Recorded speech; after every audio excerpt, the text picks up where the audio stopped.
hit the like, share, and subscribe, and turn on the notification bell for future updates. This is the day that the Lord has made, and we shall rejoice and be glad in it. I hope you guys are having a phenomenal Thursday. Karoline is going to be briefing us on all the economic wins, and I guess she's going to talk about the Epstein files. Everyone wants to know when is the full list is going to be delivered to the American people. So we're all excited. We're looking forward to whatever she has to say, because she's at the president's ear. So what she's conveying to us is what the president is saying to her. So we just want to thank you guys for joining us. I expect there's going to be some jewels and some things that we're going to discuss after the video. And we just want to remind people, even though our titles, we have great content after the videos. We go into detail and we discuss, what has, been given to the American people. So we have people from all over the world that's joining us, and we just want to make sure that we just cover every subject and react to everything that's being said, because it's a Republican viewpoint, Democrat viewpoint, independent, and even non-voters. So just stay tuned. We expect her any minute to start this press conference. Yeah, she always does a great job. She does. Well, in comparison to the previous press secretary, what was her name? Karen? Yeah, Kareem Jean-Pierre. She had the president's ear, but it turned out she didn't believe anything that she was saying.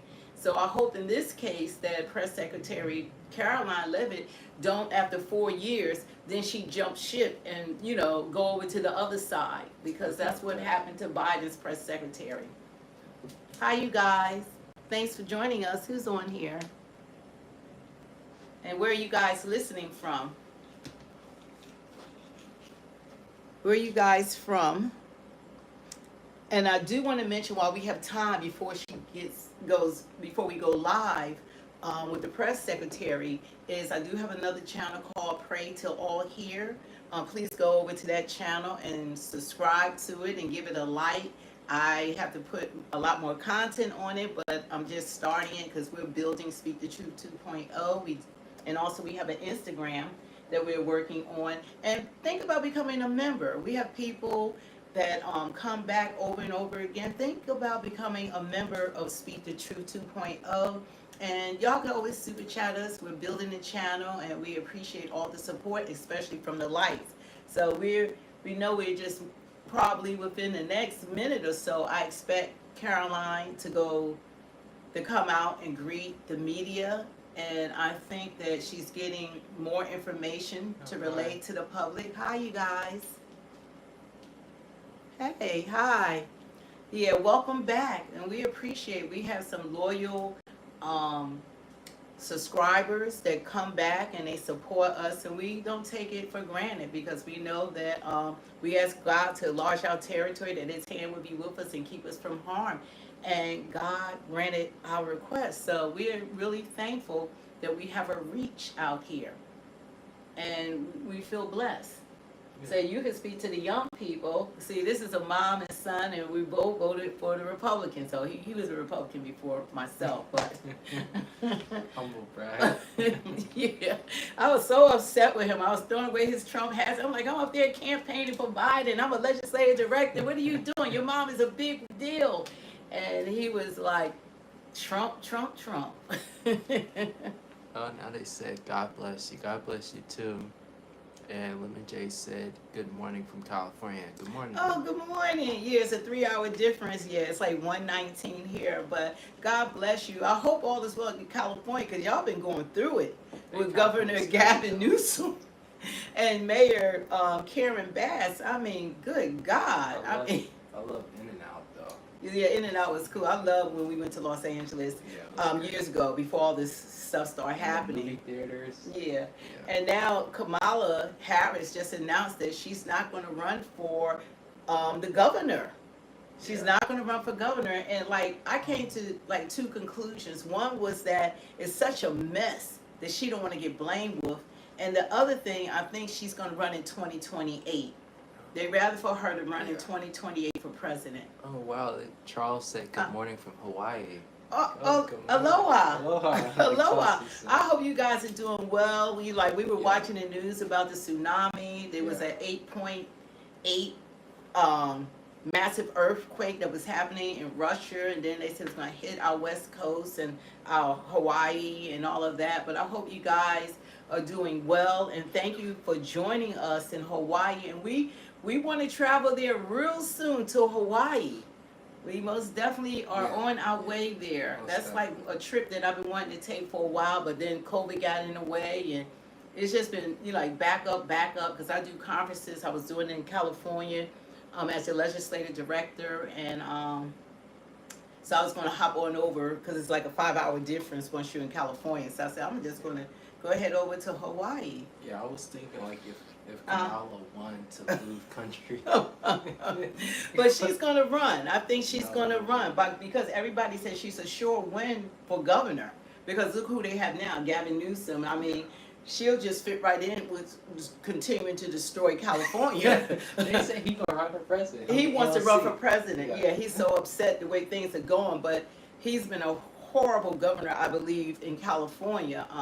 He cares more about non-citizens than actually American citizens. Got a lot of Hawaiians. Aloha. Oh, aloha. Hi, you guys. We love you. We love all of you on here, but we got a special passion for Hawaii. We do. We really do. So hopefully, I would love to go come there this year sometime. United States said, hello, beautiful, lovely lady. Hi. Hi, you guys. Yeah, so we have been consistent. Like, you guys, don't forget to hit the like, share, and subscribe. It helps to go out to the algorithm, and it continues to help us to build our channel. And one thing we can tell you, God be our witness, that we are going to be as honest and truthful as possible. We're authentic. We're not going to say things to get you to be in agreement with us, because we want everyone to be able to share their opinions, and this, by us coming together, that's how we can communicate and we can learn from each other, so we can be one nation under God. And someone said also, you're very beautiful. Oh, thank you so much. God bless you guys. Y'all are so beautiful to me as well. And y'all have an amazing spirit, that's coming on, and we're really thankful to the people that are joining in, and you don't have to be in agreement with us. Only thing we ask, just be respectful. Oh, thank you for subscribing. Oh, thank you. We thank you. We appreciate everyone that is subscribed to us, and we have a goal of 100,000 subscribers, only because you should have goals to reach. You should, Oh, they said they're sharing it too. Oh, thank you. Because we get like 100,000 people subscribing. I said in one show we could have the 100,000, but everyone doesn't like and everyone doesn't subscribe. But I like having a challenge. Like, to me, that's just a challenge to be met. You want to keep climbing higher and higher in life. Yeah, something I'll say. I saw in the comment section in chat last stream, our streams are not intended to anger you. No. Or to make you have hate in your heart for the Democratic Party. We're just speaking the truth, and what we see to be the truth is what we say. We're not trying to anger anyone or cause riots and stuff. The Democrats. You can't stop that, but I never knew that belonging to that party that we were supposed to be angry and upset. I had no idea that the harm that was done to the black community involving the Democratic Party. But we're going to do videos on that, and we're going to upload, because there's a lot to talk about, things that I fault myself for not knowing. Yeah. I didn't know that it was the Republicans that were behind the Civil Rights Bill, that they all voted for it. I had no idea that the Democrats, for 70 days, they tried to filibuster. Okay, here we go. We have a lot of news today, and I have quite a few announcements for you, so let's get to it. First, on behalf of the President and the White House, we express our deepest condolences to the family of New York police officer Islam, who made the ultimate sacrifice in defense of his fellow New Yorkers. As the funeral services are held in New York City today, everyone at the White House is keeping the officer's family, friends, and fellow NYPD law enforcement officers in our thoughts and prayers. The President has always, and will always, proudly stand with our men and women in blue. May God bless Officer Islam and the other individuals who were tragically killed in this senseless act of violence. In other news, President Trump's working visit to Scotland was a huge success. In less than 48 hours, President Trump brokered the biggest, most impactful trade deal in history and prevented a war in Asia for the second time since he took office. We have never had a president who wields the full power of the United States to negotiate good deals for our country and its people like President Trump. This is what maximum leverage looks like. On the peace front, President Trump helped deliver an immediate and unconditional ceasefire between Thailand and Cambodia. The two countries were engaged in a deadly conflict that had displaced more than 300,000 people until President Trump stepped in to put an end to it. The president spoke directly on the phone with the acting Prime Minister of Thailand and the Prime Minister of Cambodia to inform both leaders that unless they brought their conflict to an end, there would be no trade discussions or agreements with the United States. Almost immediately afterward, a peace was brokered that will save thousands of lives and allowed for trade negotiations with these countries to resume, and they have. The president has now ended conflicts between Thailand and Cambodia, Israel and Iran, Rwanda and the Democratic Republic of the Congo, India and Pakistan, Serbia and Kosovo, and Egypt and Ethiopia. This means President Trump has brokered, on average, about one peace deal or ceasefire per month during his 6 months in office. It's well past time that President Trump was awarded the Nobel Peace Prize. I know the topic of Israel is on everyone's mind. I have an update from Special Envoy Steve Witkoff, who I got off the phone with this morning. Special Envoy Witkoff and Ambassador Huckabee had a very productive meeting with Prime Minister Netanyahu and other officials today in Israel on the topic of delivering much-needed food and aid to Gaza. President Trump is a humanitarian with a big heart, and that's why he sent Special Envoy Witkoff to the region in an effort to save lives and end this crisis. Tomorrow, Special Envoy Witkoff and Ambassador Huckabee will be traveling into Gaza to inspect the current distribution sites and secure a plan to deliver more food and meet with local Gazans to hear firsthand about this dire situation on the ground. The special envoy and the ambassador will brief the president immediately after their visit to approve a final plan for food and aid distribution into the region, and we will provide more details for all of you once that plan is approved and agreed on by the President of the United States. On the trade front, the president secured a historic trade agreement with the European Union that puts America first and fundamentally strengthens the economic relationship between the two largest economies in the world. This deal delivers union markets to export our American-made goods. Also, as part of this agreement, the EU will purchase $750 billion in U.S. energy to strengthen our energy dominance, reduce European reliance on adversarial sources, and narrow our trade deficit with the EU. The EU will also make new investments of $60 billion in the United States, in addition to the more than $100 billion the EU companies already invest in the U.S. every year. All of these massive purchases and investments will happen by the end of 2028.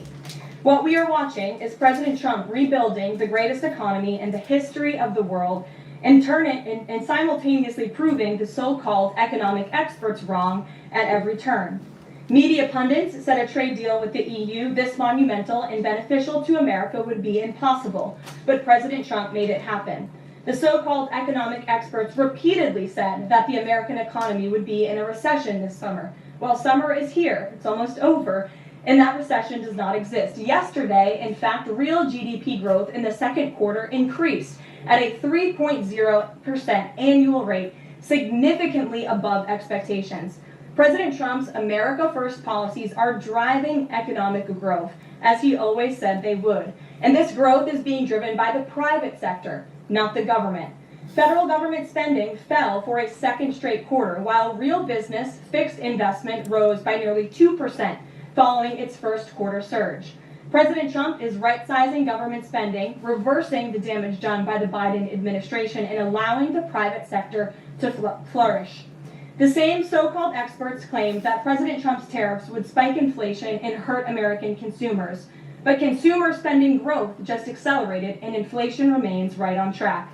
For the past 5 straight months, core inflation has come in below market expectation and remains in line with the Fed's 2% inflation target. Meanwhile, customs and tariff revenues have already totaled more than $150 billion since President Trump took office, leading to the first June budget surplus in nearly a decade. Those revenues will skyrocket even further starting tomorrow when new reciprocal tariff rates take effect. President Trump is restoring America's economic sovereignty by reducing our reliance on foreign countries, boosting investment in the U.S. to the tune of trillions of dollars, and creating hundreds of thousands of high-paying jobs for the American people. With America finally put first on trade and the largest middle-class tax cuts in history and other pro-growth provisions of the One Big Beautiful Bill beginning to take effect, the American economy will boom like never before over the course of the next 3.5 years, thanks to the president's vision. Finally, as you all know, the president signed an executive order earlier this year to solve the problem of exorbitant pharmaceutical pricing. According to recent data, the prices that Americans have been paying for brand name drugs are more than 3 times the price other similarly developed nations pay. The president is determined to solve this problem and took further action today. He has signed 17 letters to pharmaceutical companies' CEOs, and I would like to read you one of these letters to the CEO of Eli Lilly. All of these letters will be provided to you following this briefing. This is to the CEO of Eli Lilly from the President of the United States. On May 12, 2025, I signed an executive order delivering most favored nation prescription drug pricing to American patients to stop global freeloading and guarantee that Americans pay the same prices enjoyed by other developed nations. Right now, brand name drugs in the United States are up to 3 times higher on average than anywhere else for the identical medicines. This unacceptable burden on hardworking American families ends with my administration. Most proposals the Trump administration has received to resolve this critical issue promised more of the same, shifting blame and requesting policy changes that would result in billions of dollars in handouts to industry. Moving forward, the only thing I will accept from drug manufacturers is a commitment that provides American families immediate relief from the vastly inflated drug prices and an end to the free ride of American innovation by European and other developed nations. Accordingly, I am calling on Eli Lilly and Company and every manufacturer doing business in our great country to take the following actions within the next 60 days. Extend the most favored nation pricing to Medicaid, guarantee most favored nation pricing for newly launched drugs, return increased revenues abroad to American patients and taxpayers, provide for direct purchasing at most favored nation pricing.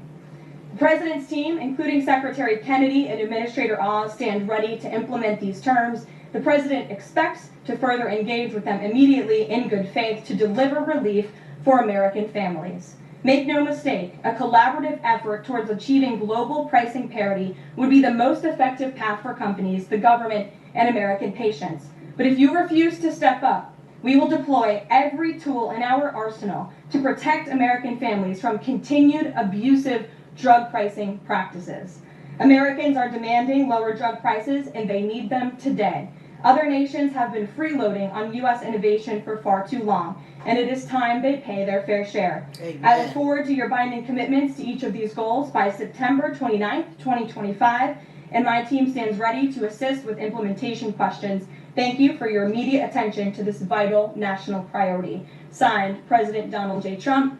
Again, to the CEO of Eli Lilly. This letter, in its form, has been designed for each of the 17 major drug and pharmaceutical companies in the United States, and we're happy to provide you the full list. And I believe you will see all 17 letters popping on Truth Social very shortly, so you can look out for those, and I'm happy to take any further questions. Before we get to questions, I do have one other announcement from the White House and from the President. We are proud to announce that the construction of the new White House ballroom will begin. For 150 years, presidents, administrations, and White House staff have longed for a large event space on the White House complex that can hold substantially more guests than currently allowed. President Trump has expressed his commitment to solving this problem on behalf of future administrations and the American people. The White House is one of the most beautiful and historic buildings in the world. Yet the White House is currently unable to host major functions, honoring world leaders in other countries, without having to install a large and unsightly tent approximately 100 yards away from the main building's entrance.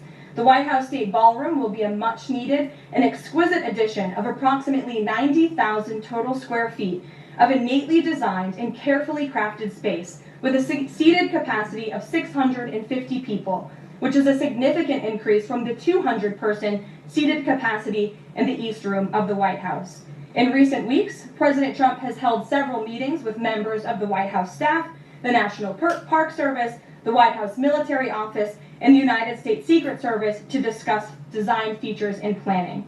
President Trump has chosen McCreary Architects as the lead architect, which is well known for their classical architectural design and based right here in our nation's capital.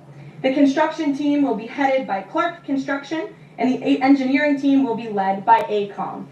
The project will begin in September 2025, and it is expected to be completed long before the end of President Trump's term. President Trump and other donors have generously committed to donating the funds necessary to build this approximately $200 million structure. The United States Secret Service will provide the necessary security enhancements and modifications. The White House Ballroom will be substantially separated from the main building of the White House, but at the same time, its theme and architectural heritage will be almost identical. The site of the new ballroom will be where the small, heavily changed and reconstructed East Wing currently sits. The East Wing was constructed in 1902 and has been renovated and changed many times, with a second story added in 1942. White House Chief of Staff Susie Wiles has provided the following statement. President Trump is a builder at heart and has an extraordinary eye for detail. The President and the Trump White House are fully committed to working with the appropriate organizations to preserve the special history of the White House while building a beautiful ballroom that can be enjoyed by future administrations and generations of Americans to come. In the White House, we will continue to provide the American public and all of you in the press with updates on this project at whitehouse.gov/visit. And if you go there shortly, you will be able to see renderings and visuals of what this ballroom will look like, both the exterior and the interior. I have provided some photos for all of you in the room today. This is the interior of the ballroom space. It's quite beautiful. And then this is the exterior of the ballroom space. As you can see, it will come off of the executive mansion as it sits today, and the East Wing will be modernized and renovated. We're happy to answer any further questions on that, Jennifer. Since you're so eager, I will go to you, but first, as always, I want to start with our new media seat, Ben Weingarten. Why don't you go ahead, Ben? Thank you. In light of the release, the declassification of the annex to the Durham report today, beyond any potential prosecutions, the outcomes of which will likely be uncertain, what does the President believe justice for Russiagate ought to entail? Might it include restitution for those whose lives were upended as a consequence of Russiagate, and perhaps a major reorganization of the national security apparatus? Well, I think a major organization of the national security apparatus, at least here at the White House within the National Security Council, has indeed taken place, and the President entrusts his current CIA director, John Ratcliffe, and our ODNI director, Tulsi Gabbard, to make the necessary changes to ensure classified intelligence, especially that could implement or hurt the national security of our country, does not make its way into the hands of irresponsible actors who want to politicize that intelligence for their own end. Since you brought up the declassification report that was put out by Senator Grassley today, I'm glad you brought it up, because this should be a story every outlet in this room should be covering. This is further evidence that Hillary Clinton approved the Russia hoax against President Trump. Her campaign financed it. Again, she approved it. And the FBI and the CIA were both weaponized to, as our director of CIA has said, accelerate this hoax against then candidate and former President Trump. To answer the heart of your question, the President wants to see justice served, and he trusts the Attorney General and the Department of Justice to implement that justice and hold these people accountable. One more question, briefly, if I may, on a totally different topic. There's been legislation reintroduced in the House and Senate on designating the Muslim Brotherhood as a terrorist organization. The Muslim Brotherhood is considered by many to be the fountainhead of Sunni Islamic supremacism, from which Hamas and other groups have spawned, with a nexus to domestic organizations as well. Does the President support designating the Muslim Brotherhood as a terrorist organization? Frankly, I'm not sure, because I haven't talked to him, and I would never want to get ahead of the National Security Council on specific designations. It sounds like something this administration would support, but we can get a firm answer for you. How's that? Thank you. Thanks for being here. Jennifer, go ahead. Eager beaver. How much of the East Wing will be torn down? The entire East Wing or just parts of it? So the East Wing is going to be modernized. The necessary construction will take place. And for those who are housed in the East Wing, including the Office of the First Lady, the White House Military Office, the White House Visitors Offices, those offices will be temporarily relocated while the East Wing is being modernized. And then on Israel-Gaza, there are some reports that negotiations with Hamas might not be continuing. Did you get any updates from Steve Witkoff on that? I did. Special Envoy Witkoff is actively talking with our counterparts in Israel about that, and he wants to give some grace to the president so he can fully brief the president on what he's learning on the ground in both Israel and Gaza. But the president put out a very strong statement on Truth Social this morning, which I'm sure you saw, and he said the quickest way to end this entire conflict, the humanitarian crisis that we've seen, and the crisis in Israel that of course started on October 7th when Hamas brutally kidnapped and raped innocent Israelis, that terrible terrorist attack, is for Hamas to surrender, to release all of the hostages, and to end this conflict. And that's what the president wants to see. He's made that very clear. But the special envoy will be in Gaza tomorrow, as I shared with you previously. Josh. Can you give us a little more clarity on the tariff timing? You said that the reciprocals will take effect tomorrow. Yes. Does that include the new auto rates, for instance, on Japan, Korea, the EU? Is this all coming effective tomorrow?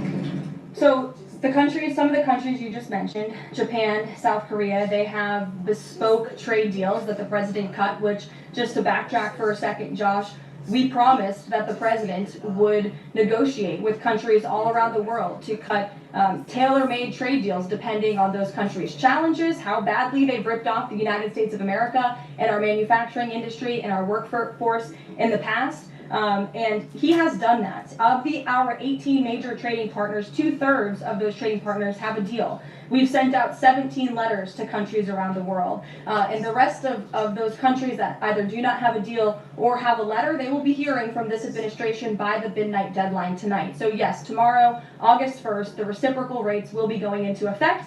If more deals are cut between now and midnight, I will never count out the president. You've seen him do it before. He cut 3 deals in one day very recently. So we'll see what happens. I do know foreign leaders are ringing his phone, realizing this deadline is a real thing for them tomorrow, and they're bringing offers to the table. We're reporting that the president wants to meet David Solomon at Goldman Sachs today. Can you say what they'll discuss, if anything, at that meeting? I won't discuss the president's private meetings from this podium, and it hasn't taken place yet unless he gives me liberty to do so. Finally, have you talked with the president about his position on the stock trading ban bill before Congress? He obviously had pretty loaded comments about Senator Hawley. There's some reporting that he's since spoken. What is his position on the current status of that? The president has spoken to Senator Hawley, who called him, and the president took that call. As the president said in the Roosevelt Room yesterday, conceptually, he of course supports the idea of ensuring that members of Congress and United States senators who are here for public service cannot enrich themselves. And the reason that this idea to put a ban on stock trading for members of Congress is even a thing is because of Nancy Pelosi. I mean, she is rightfully criticized because she makes, I think, $174,000 a year, yet she has a net worth of approximately $413 million. In 2024, Nancy Pelosi's stock portfolio, this was a fascinating statistic to me, grew 70% in 1 year in 2024, and her portfolio outperformed every single large hedge fund in that same year, and even more than doubled the returns of Warren Buffett's Berkshire Hathaway. So I think the president stands with the American people on this. He doesn't want to see people like Nancy Pelosi enriching themselves off of public service and ripping off their constituents in the process. As for the mechanics of the legislation and how it will move forward, the White House continues to be in discussions with our friends on Capitol Hill. Emily, in a new seat today. Thanks, Caroline. I wanted to ask about this report that the president wants to host a G20 meeting at Trump Durrell. How is he going to do that, considering all the preparations that have been going on in South Africa? And also, would that be seen as his businesses possibly profiting from hosting this kind of meeting? I would reject that premise entirely. We have announcements and details forthcoming on the G20, but my understanding is no firm announcement is ready to be made at this time. I did see the report, but we're not in a place to confirm it just yet. Michelle? Just on the tariffs, what are the logistics for imposing those? Does the president have to sign an executive order tonight? What's the timeline? Yes, and he will will be signing an executive order at some point this afternoon or later this evening. And as always, we'll keep you posted when that happens, and it will be released from our office. And there's some of these countries that have they all had contact with U.S. officials, or are there some countries that are going to get letters that have had no opportunity to negotiate with the United States? Well, there's a lot of countries that I know have reached out. I believe it's upwards of 200 countries around the world have reached out to the trade and tariff team. Of course, as I said previously and the president said, we're going to prioritize our key trading partners, which we have done. Like I said, of the 18, 2/3 of those we have cut these tailor-made deals with. But I do know that the trade team has been working around the clock to try to be in correspondence with as many countries as possible. But if they haven't heard from us yet, they will in the form of a letter or an executive order by midnight tonight. We'll go to the back. Sure, go ahead. In the back left. Thank you. Amanda, yes. Thank you very much. I have a question to ask about the Amanda, you can go on. US and South Korea tariff negotiations.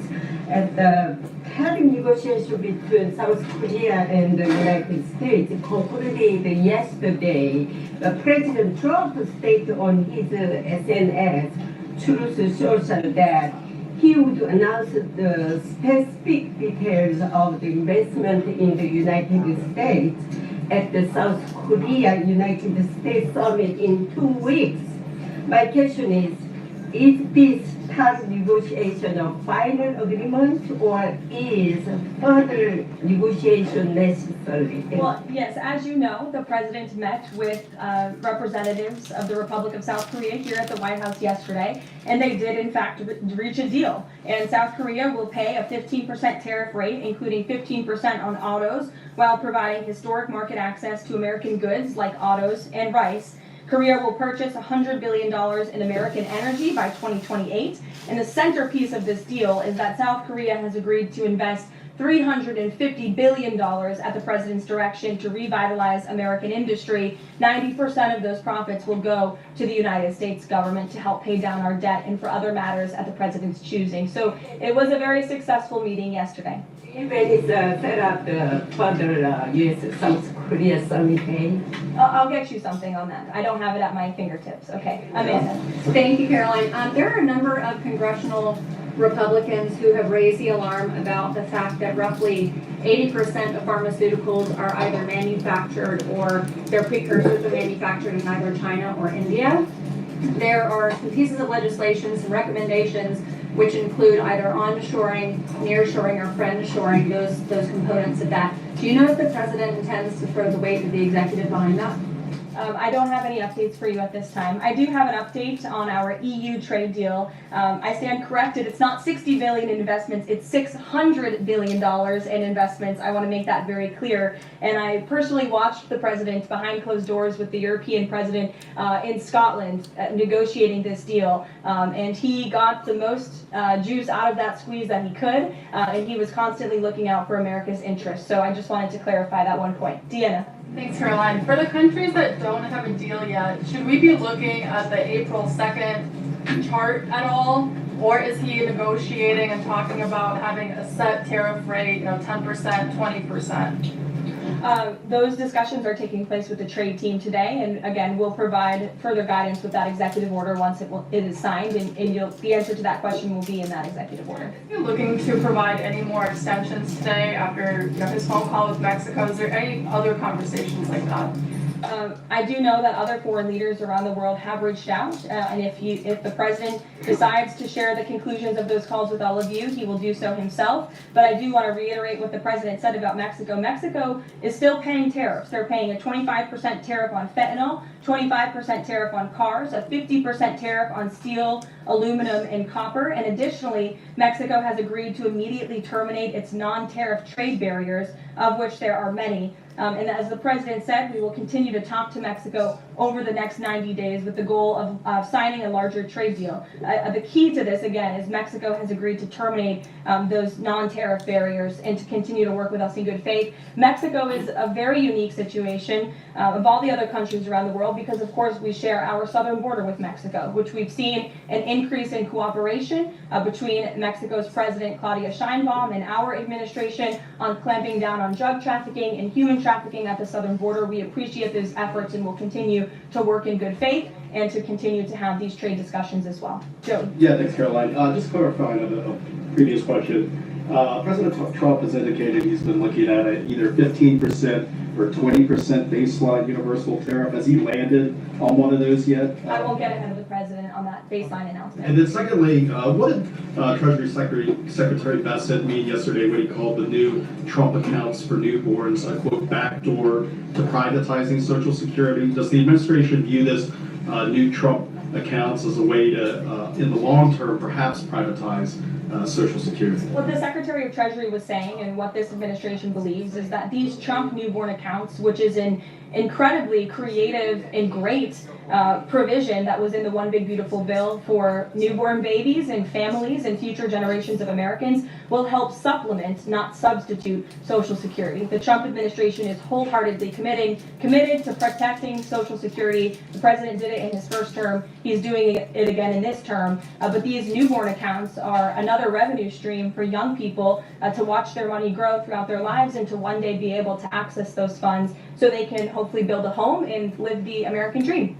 Jake. Just one follow-up on tariffs and then one not. Is the president at all considering extending the August 12th China deadline at all? Is that in consideration? So look, on China, you heard from the president on Air Force One when we were returning from Scotland. You've heard from the Treasury Secretary as well, Ambassador Jameson Greer. They just spent 2 days in Geneva for their third round of talks with China. And the current policy, the current trade program that we have going with China right now as it stands will decrease our deficit by $5 billion this year. So we are moving in the right direction when it comes to China. And Secretary Bessent and Ambassador Greer continue to be in direct communication with our Chinese counterparts. Is an extension on the table potentially from the August 12th deadline as it stands? I don't think so, but I'll let the Secretary of Treasury speak on that because he's leading these negotiations. Reagan, go ahead. Thanks, Caroline. There's growing frustration that more of Trump's nominees haven't been confirmed. Why does the president think some Republicans are so behind, and has he had any further conversations with Leader Food about it? The president has had many conversations with his friends in the United States Senate about advancing his nominees, his judicial nominees through this process. It is critical that we get these good attorneys in these positions so that we can end the weaponization of justice, so we can have true law and order in our country. It's unfortunate the Democrats are playing political games, but the president has made it clear to Senate Republicans they need to do everything in their power to advance the president's nominees as well. Kelly, go ahead. Caroline, thank you. 2 questions real quickly. Sure. Nigeria. Congressman Chris Smith, Republican from New Jersey, is calling upon the President of the United States to do something in terms of imposing perhaps sanctions on Nigeria for the persecution of Christians living in the northern part of Nigeria by radical Islamic groups. Has he contacted the President yet? And do you know if there's any action that the President will take? I'm not tracking a call between the president and the head of Nigeria. I know the president wholeheartedly condemns the persecution of Christians or, frankly, of people of any faith all over the world, but I don't have any updates for you in terms of sanctions in this part of the world. The second question, Caroline, deals with immigration here in America. As you know, a lot of deportation has been going on. ICE has been going after violent criminals that are here illegally, and rightly so. In the midst of that, there are some evangelical pastors who are stating that it may have gone to a point of being indiscriminate and actually getting innocent people, like members of the clergy. Has the president and has ICE looked at that to see how they can actually go after those violent criminals, but also make sure that members of the clergy are still not being deported?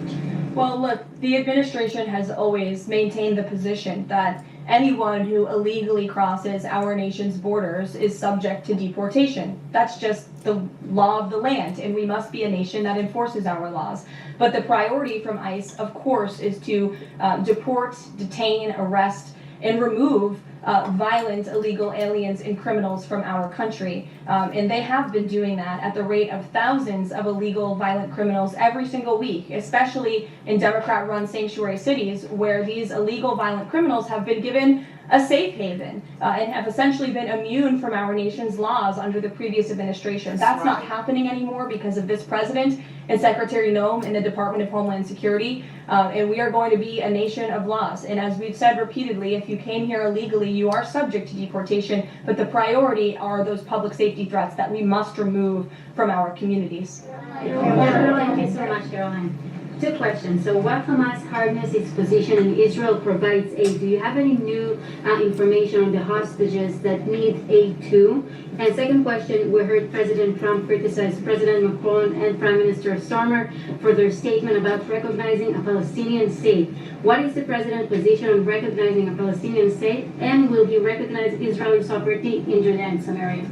I can answer both of those questions for you. On the second question about a Palestinian state, the president expressed his displeasure and his disagreement with the leaders of France, the United Kingdom, and Canada. He feels as though that's rewarding Hamas at a time where Hamas is the true impediment to a ceasefire and to the release of all of the hostages. So to your first question, the president wants to see all of the hostages released. He cares deeply about this. He has met with many of the former hostages, many of the families of those who have loved ones who are still being held hostage in Gaza. I have met with them too. It is absolutely devastating what these poor people have been through, and the president is always thinking about them, and that's why he's designated his special envoy, Steve Witkoff, who's doing a tremendous job to release the hostages and to end this conflict. But the president has always said the last remaining hostages, now there are 20 living hostages in Gaza, will always be the hardest because Hamas is unfortunately using these innocent people as bargaining chips. But nevertheless, we are committed to seeing this come to an end. Elizabeth. Thanks, Caroline. Part of the settlement with Brown prohibits it from performing transgender procedures or prescribing hormone puberty blockers, that type of thing. Will eliminating these types of procedures be a priority for the Trump administration in negotiations with other universities? I can tell you that ending the chemical castration of children in our country is a priority of this administration. We've talked to many of these universities about it, but the president has also taken very strong action to cut off the funding for any medical institution in this country that provides those barbaric procedures. The Brown University agreement, since you brought it up, is yet another win to root out anti-Semitic behavior on our nation's college campuses and unlawful racial discrimination. Brown has agreed to no longer allow unlawful racial discrimination in admissions or university programming. They have agreed to provide access to all relevant data and information to rigorously assess compliance with its commitment to merit-based admissions. And they will pay $50 million over 10 years to state workforce development organizations that comply with anti-discrimination laws, supporting regional economic growth and career opportunities. Brown will also adopt the definitions of male and female from President Trump's executive order, defending women and gender ideology extremism for women's sports, programming, facilities, and housing. Brown will no longer perform gender reassignment surgeries on minors or prescribe them puberty blockers or cross-sex hormones. And Brown will take steps to improve the campus climate for Jewish students and combat anti-Semitism on their campus. This is yet another huge win for American students and for those who love our country and want to abide by our country's laws. On the topic of defending women from gender ideology extremism and helping women's sports, the president will be signing an executive order at 4 o'clock today with some very famous professional athletes whom I'm sure you all know. And that executive order will be focused on strengthening athletics in our country and making America healthy again. And we are going to re-implement the presidential fitness test in America's schools, which is, I think, something all Americans can get behind. So you'll hear from the president in 2 hours, and we will see you all there. Thank you. Wow, that was amazing. Everything that she said is for the betterment of this country. And I know, like, the biggest issue, irregardless of what she has said, are the Epstein files. People, the very first thing in the chat. And you know, what's so wonderful about the Epstein files is that we're going to see so many Democrats that are on that list that are going to go down. With so many, starting with the former President Bill Clinton, who had visited the island over 28 times. But that went right over everybody's head. If they're a Democrat, they don't care about that. 28 times he visited that island. And you have to understand people who are requesting it, because I'm looking forward to the release of it. Because those heads are going to roll, and it's Hollywood. It's Hollywood. So Democrats are Hollywood. Mainstream media are Democrats. Everyone that's involved are basically the Democrats. So that's who you're going to see on the list. Like I Pastor- can't wait. Like Pastor Philip does. Yeah, I can't wait. It's so amazing. If they had anything on President Donald J. Trump, I promise that God is sitting on the throne. They would have put that out during election time because they tried to do all they could to stop that man from becoming president. And that's why it led me to vote for him. I said, why can't they just beat him legitimately? Put your platform and your accomplishments and we'll put up against his, because both of them, he was a former president, Biden was the president, Kamala was vice president. So put the records. Let's see what the records, let them speak for themselves. But guess what? The Democrats didn't run on their record. They ran on abortion because their record was so horrible. They actually act like Trump was the president. They were in office. And what they have done for the black community, absolutely nothing. But the same old song and dance promises and deliver nothing. And you know what they call that? They call that insanity. When you keep doing the same thing over and over again, expecting a different result. You know, so we're getting off of that plantation. Black people are waking up. We're going to start focusing more about our community, because what I'm aiming for is by 2026, that's like round the corner, but 2028, half of Black Americans are no longer going to be voting in the Democratic Party for a Democratic president. That we are going to vote according to policy, according to our best interests, and they're going to have to earn our votes. And as long as they're going against the word of God, as long as they still want that woke stuff, men and women's sports and all that kind of stuff that they represent, and open borders, we're not going back to those open borders. They destroyed this country. We're not going back to everything that we as a nation have been against since the beginning of time. Thank you, Robin and G-Man. So, we're going to jump back on here too, you guys, because when Trump, he's going to do, make America healthy again, and what's going on, especially the schools. Girls should not have to compete against boys. Women should not have to compete against men. There's a vast difference in bone density, lung capacity, height, weight, all of it. Gideon. So I'm happy that there's some sensibility that's now sitting in the Oval Office. Gideon, the mainstream media still has your mind, and you're still on that Democratic. They still have the stronghold over you. I don't know what else. Well, he must be guy. part of that 17% that approved, the lowest approval rating in the history of polling. The Democratic Party is at the lowest rate. I think it's 35%, excuse me. The lowest rate ever. So you must be a part of that still lost group of people who still doesn't see that it was Biden that did mass incarceration of black men, Democrat.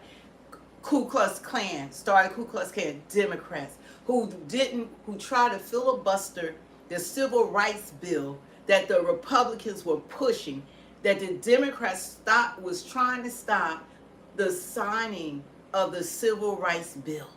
I thought they were the ones that was pushing. I thought the Republicans was against it. And, so they have done Jim Crow. It goes on and on. Everything that I blamed the Republicans for has been the Democrats. And guess who didn't know? I didn't know.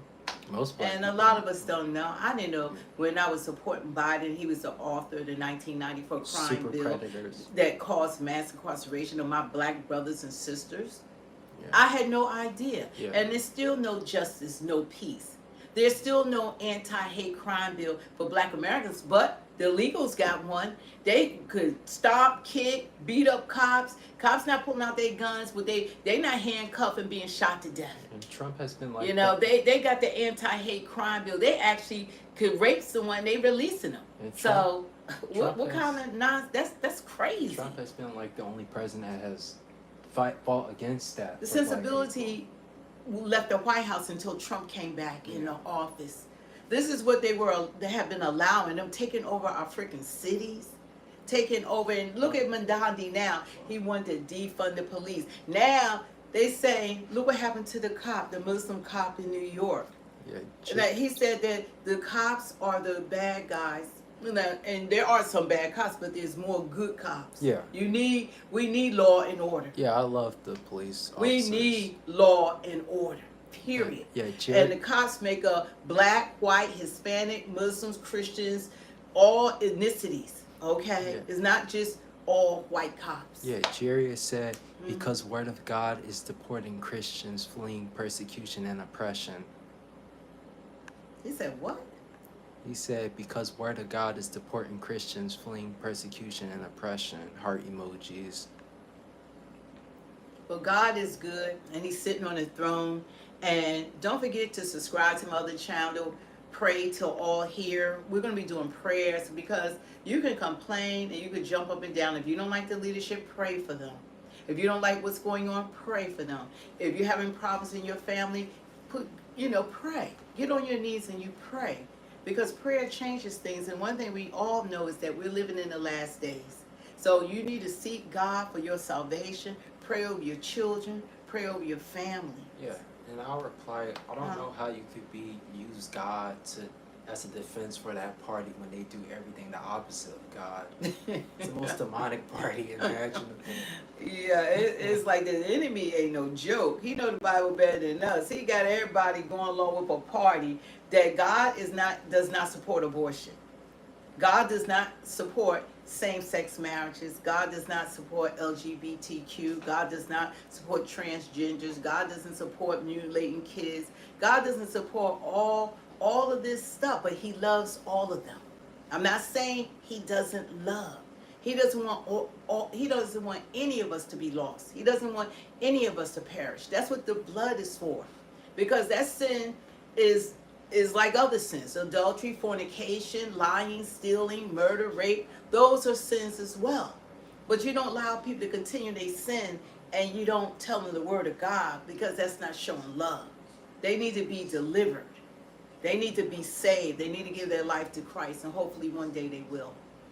So anyway, you guys, we appreciate every last one of you, and you can agree to disagree. That's fine. But God is real, and He's sitting on the throne, and He said that He wants us all to prosper and be in good health, even as thy soul prosper. You want to look at the poll? Yeah, read the poll. The question. What question did you come up with? What was the question? The question is, loudly. Do Democrats want the President of the United States to succeed, or do they want this country to fail? And then the poll answers are, I want Trump to succeed so the USA wins. 74% of people said that, so a good amount said that. Okay. And 26% of people said, I want Trump to fail so the USA fails. This shows how it just... But they're not American citizens. Yeah. You're not... everyone listen.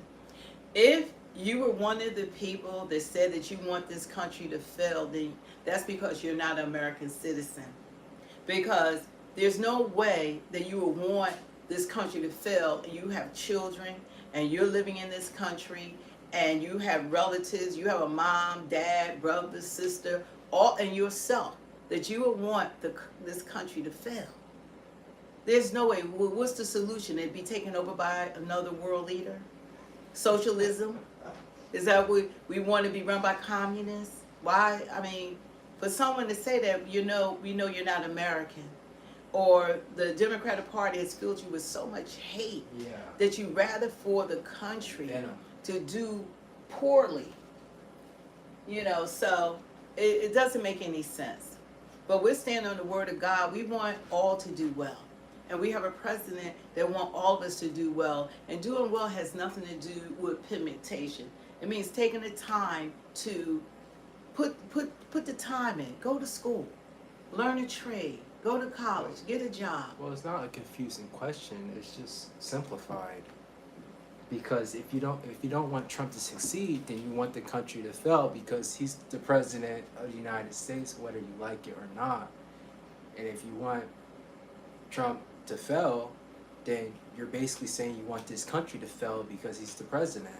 So it's not a loaded question. It's actually simplified. But that shows the mindset of the people, and that's why we do the polls, because it allows us to see where the temperature's at, where we're at.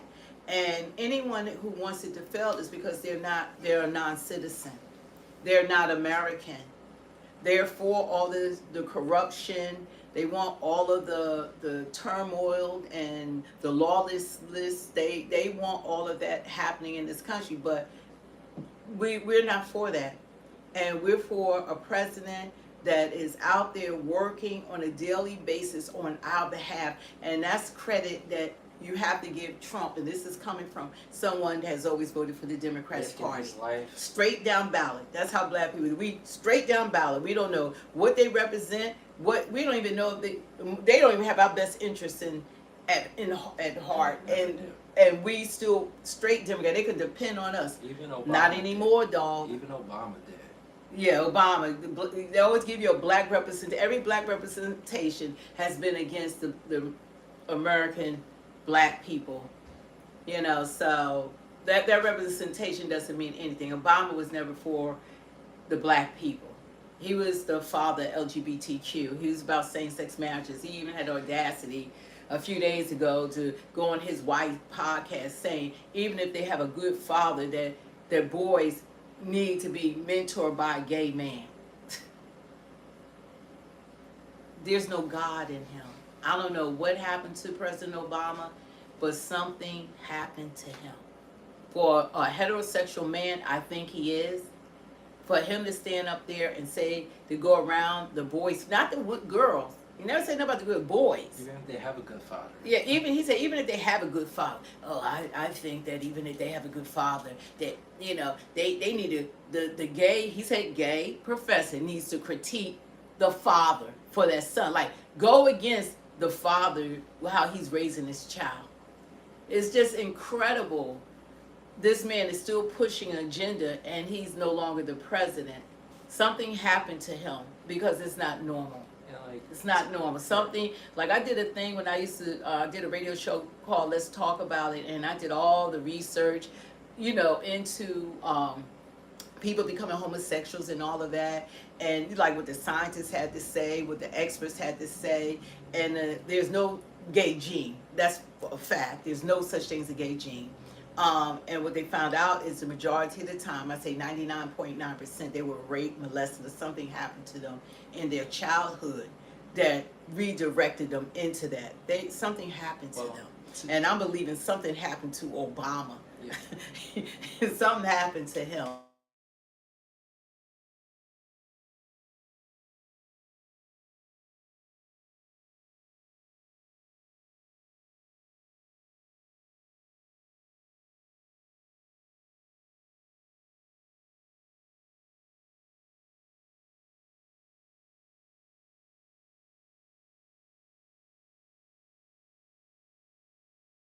Totally despise what Joe Biden did to black people. I still wanted him to succeed. Why? Because I'm an American citizen. He was president of the United States of America. I didn't want him making a fool out of our country, which he did. But to the people who are American, I know people from different countries probably voted on that too, but the people who are American and voted that you want this country to fail because you want Trump to fail, you need to seriously evaluate yourself and your citizenship, your confidence, or your love for America that you clearly do not have. Well, they don't believe in America first. Yeah. They believe in America still being stopped, misused, taken advantage of, overpriced, overtaxed. You know, just being run over by people that supposed to have our best interests, but at the end of the day, they don't. So, but we got to pray for them. And see, God appointed Trump. God is in control. He's where he's supposed to be. That's why that bullet, there's no way that naturally that he should not have been shot after 8 bullets were fired at him. You know, so it's just incredible that he's still standing after all the attempts on his life and everything that they tried to do to him, and he won by a landslide. He won the popular vote, he won all the swing states, and America has spoken. So the token few that doesn't believe in this man, no matter how hard he's working, because tell me what the Democrats are doing for Americans. What are the Democrats doing for American citizens? What are they doing for us? And please tell me who's the leader.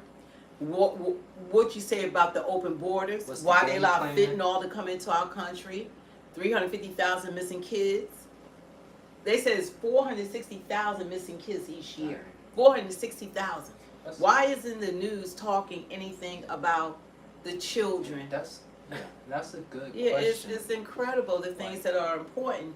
That's news, but we'll say where's the Epstein files all day, Like all day. What's the objective of the Democratic Party? Like Their objective is power. They don't care if this country is running to the ground.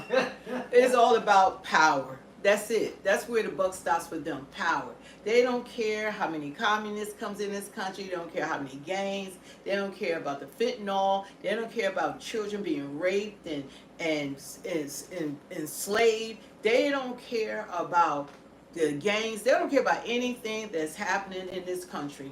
But they're fighting tooth and nail for criminals that are given rights that American citizens aren't given. They act like that's our plight. Hello, Democrats, it's not. We don't give a damn. It's not our plight. Our plight is what you gonna do for us. That's our plight. Our plight is for you to have discussions about what you're gonna do to make it better for all citizens of this country. All of us. We don't want to hear all the propaganda. We don't want to hear about all the lies. We don't want to hear about you stand up in Congress like Cory Booker did 2 days ago. Yeah, and they're arresting legal people off the street. He's talking about legal immigrants. They still want to always point at Trump. But what are you doing for us, Cory Booker? Why don't y'all take that energy and visit American prisons where Americans are being mistreated? They're already in prison doing their time. Why do y'all allow them to be raped in prison? It's against the law, right, to rape people? Why do they turn and look the other way? The crimes that are committed within inside the prison systems and the conditions, but you care more about people who are illegally coming to this country and committed crimes since they've been here. About us, we got to pay millions of dollars to detain them, and then got to fight y'all to ship them out. And then another thing is the What? gangs run prison, so you have to join a gang Yeah. when you go to jail. The things that are happening, people are being killed inside these prisons, but they're not running there. Why don't those same senators, like Van Hollen, you got criminals in your prisons in Maryland, run there and see about the conditions of what they're going through. Because the detainees got new quarters. You know, we only put them in luxury apartments. You know how we do. But the ones that are here have that same energy towards American citizens. You know, it's one thing to do your time. It's another thing that they turn and look a blind eye to the rapes and the brutality that's going on inside the prisons. A black woman said 100. She agrees with us. Check out, because you know who's in there? It's a lot of us. Check out what's happening to them. Yeah.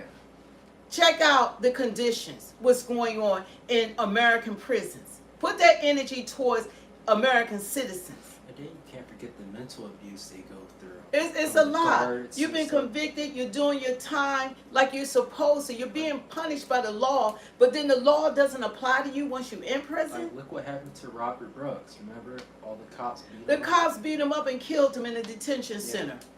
Killed him. They did somebody else again like that in New York. They got to stop it.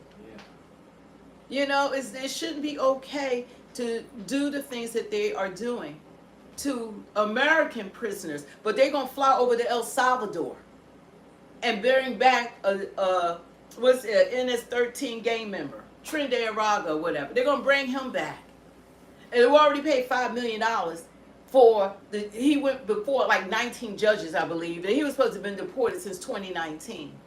So it doesn't make any sense, the things that have been happening. But anyway, you guys, we can't stay on here any longer because we're going to come back on probably at between 4 and 5, because Trump is going to come on and he's going to talk about his economic plan. They're going to talk about what he's doing as far as our kids and stuff. And so I believe like he's going to talk about the school system or sports or whatever, but he's going to touch on important issues, and it matters. We got to get this right, because there are generations coming behind us, and they don't need to have all this foolery going on, because you got adults that can't define what a woman is. Yeah. But that's been done since the beginning of time. When God made Adam and Eve, that was defined since the beginning of time. But all of a sudden, they don't know. So we don't need our children being confused about they're not supposed to be a boy if they're born a boy. They're not supposed to be a girl, they're born a girl. They don't have any choices. You are what you are, how God made you, period. And no man on earth can change that, period. I have to move my future family to Texas. Yeah, anyway, you guys, God bless y'all. We're going to come back on. Come back and join us. Hit the like, share, and subscribe, and turn on the notification bell. Thank you. I saw Eric came on a little late. Who else came on? Who's on? Oh, yeah. So we've been on for a while, but we're going to be back at around 4 o'clock. So we're coming up to that soon, between 4 and 4:30. Melissa, that's a rare case that some people unfortunately get, What? but God made just man and woman. Yeah. They're saying, what's about people that have two bodies? Yeah, y'all, you talking about like out of a billion people, maybe one. I mean, come on now. But that's not because a doctor is trying to change their sex. Okay, that was an informality that happened during birth, and they wind up deciding which sex they want to be. And I think probably the gene that's the most prominent is what they decide on. But that's a rarity. But that's not that there's some Frankenstein doctor that think that he gonna put a penis on a woman. He can't grow a penis on a woman.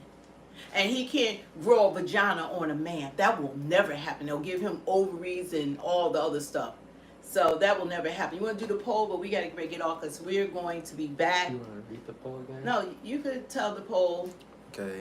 The poll is, do Democrats want the president of the United States to succeed, or do they want him to fail? Drum roll, please. 74% said they want Trump to succeed so the USA wins. That's okay, that's great. And then 26% said I want Trump to fail so the USA fails.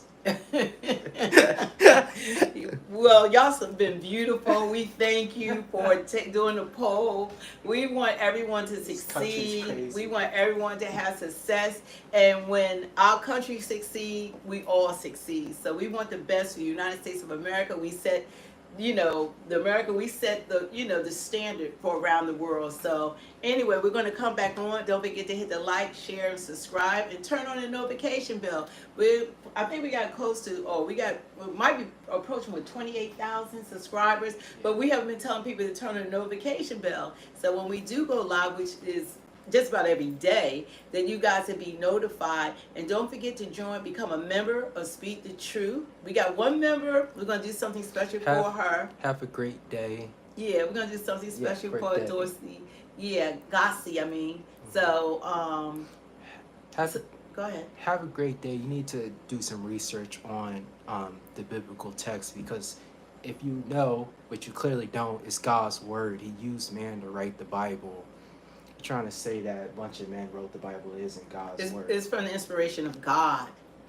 Inspiration. I read the Bible, he'll speak to you. But God is good, and the church says all the time God is good. And beloved, I wish that all may prosper, be in health, even as thy soul prosper. You guys come back and join us in maybe another hour or two. We will be back on, and we'll be on a little longer, but we want to have a little break in between, doing the live.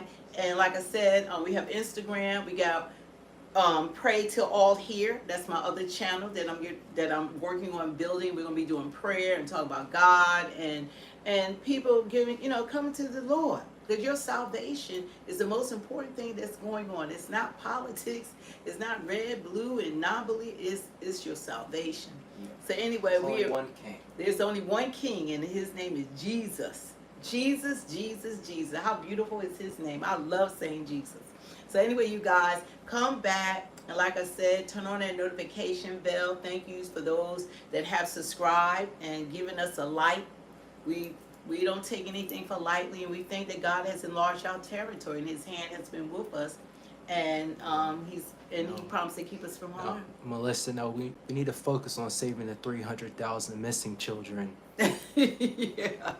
Well, anyway, you guys, we'll pick this up. Give us another hour or two. We'll pick it up. God bless. You take care. And we'll see you in maybe